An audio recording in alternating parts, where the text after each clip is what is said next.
Perspektif para filosof timur tentang apa yang disebut penderitaan. Kalau menurut para filosof timur secara umum, penderitaan itu sebenarnya terjadi karena manusia ilmunya kurang, pengetahuannya kurang dalam. Jadi penderitaan itu lahir karena salah memahami hidup.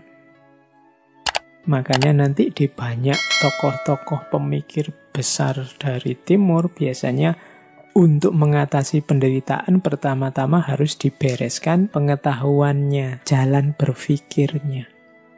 Jadi dalam tradisi timur punya ciri bahwa penderitaan manusia itu lahir dari ketidaktahuannya.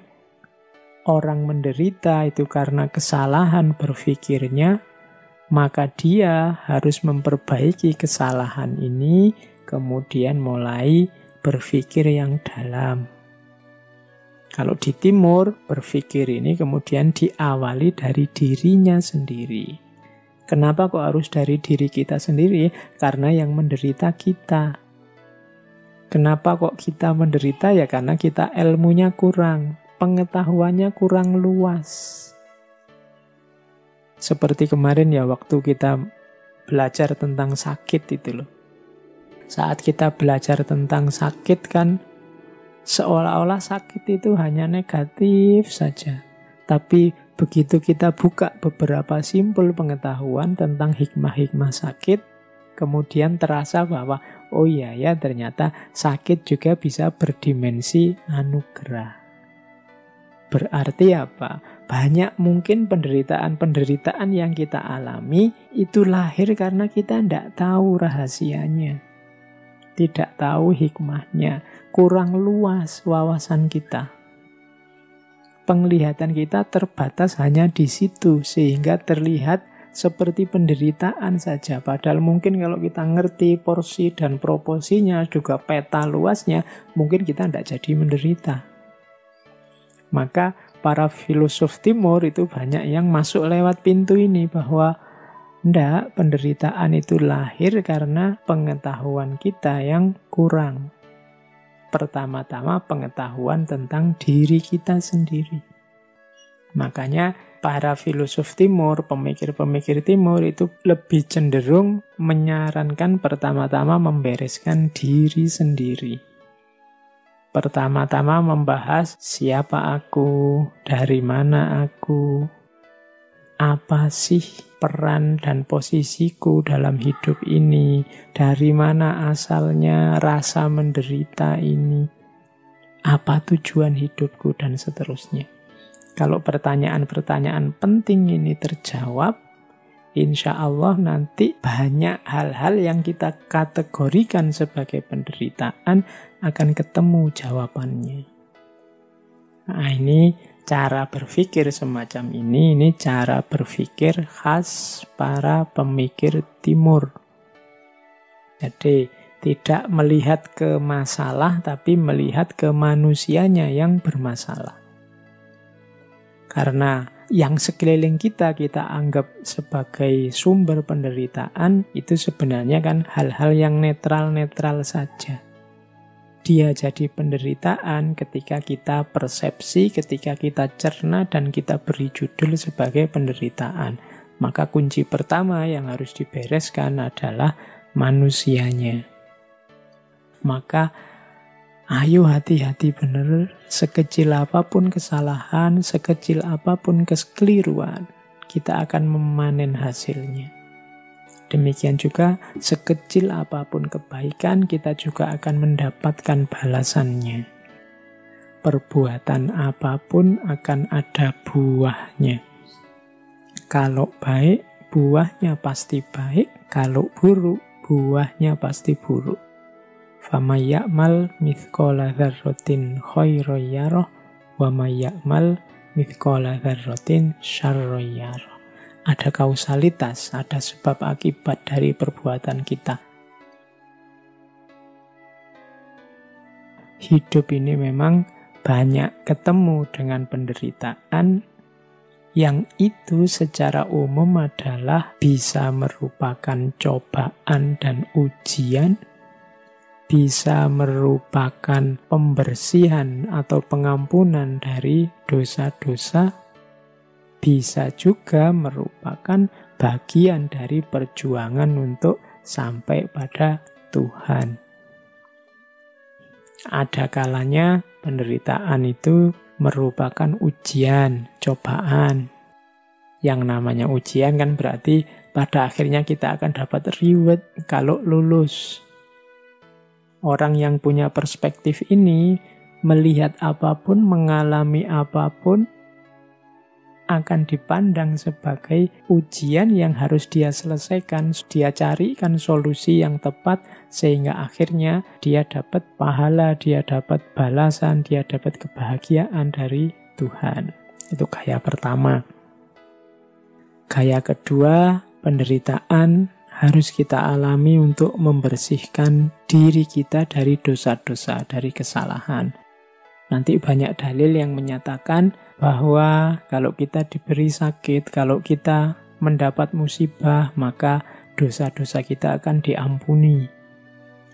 Atau yang ketiga, penderitaan adalah jalan yang harus ditempuh supaya orang bisa sampai pada Tuhan.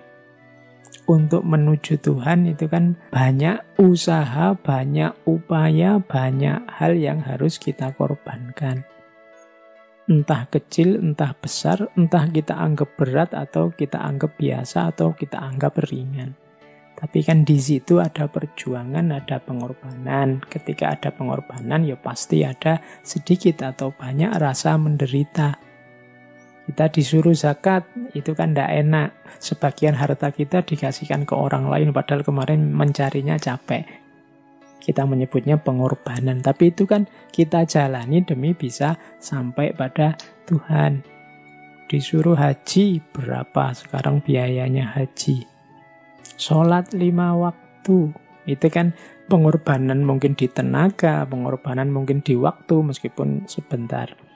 Kan tidak ada orang yang sholatnya lama hari ini, mestinya kan ya sebentar-sebentar, tapi kan kadang sebentar itu kan rasanya beratnya luar biasa. Semacam penderitaan, pengorbanan yang hebat. Tapi kita jalani saja, kenapa? Biar bisa sampai pada Tuhan. Nah, ini perspektif tentang penderitaan. Saya miskin tidak apa-apa asal Allah ridho. Nah, itu perspektif tentang penderitaan. Biar kita diridhoi oleh Allah. Nah, jadi agama-agama secara umum punya ciri 3 ini ketika membahas penderitaan. Penderitaan ini kan hakikat hidup. Hidup ini pasti duka isinya, penderitaan. Penderitaan itu bisa penderitaan yang biasa, duka, misalnya sakit fisik, nah itu duka. Sariawan, sakit gigi, sakit perut, nah itu duka, penderitaan biasa. Ada penderitaan karena perubahan. Misalnya menderita karena putus cinta, menderita karena terpaksa harus hidup dengan orang yang kita benci, menderita karena ditinggal orang yang kita sayangi, dan seterusnya. Ini kan terjadi perubahan.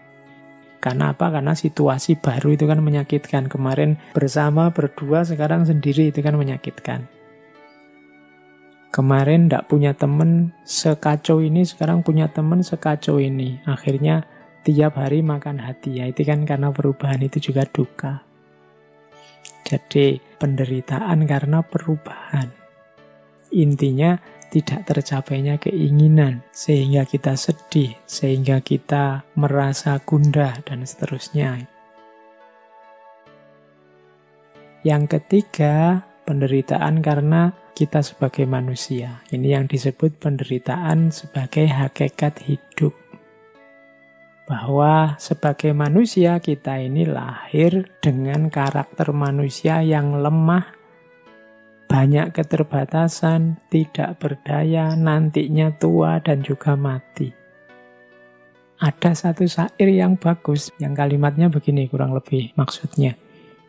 Hidup apa senangnya, mati apa susahnya. Kasihan manusia di dunia selalu hidup menderita. Kalimat ini menurut saya menarik. Jadi, apa sih kesenangan hidup ini sampai kita mati-matian berusaha untuk meraihnya? Hidup apa senangnya? Mati apa susahnya? Apa sih susahnya mati ini sehingga begitu takutnya kita dengan kematian? Kasihan manusia di dunia selalu hidup menderita. Kasihan sekali orang-orang itu ya, hidupnya jadinya susah terus, tidak ada senengnya.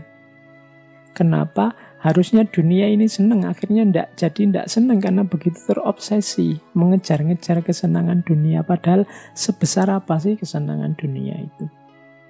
Kita juga begitu takut, begitu parno dengan kematian. Padahal apa iya sih kematian itu begitu negatifnya, begitu menyusahkannya.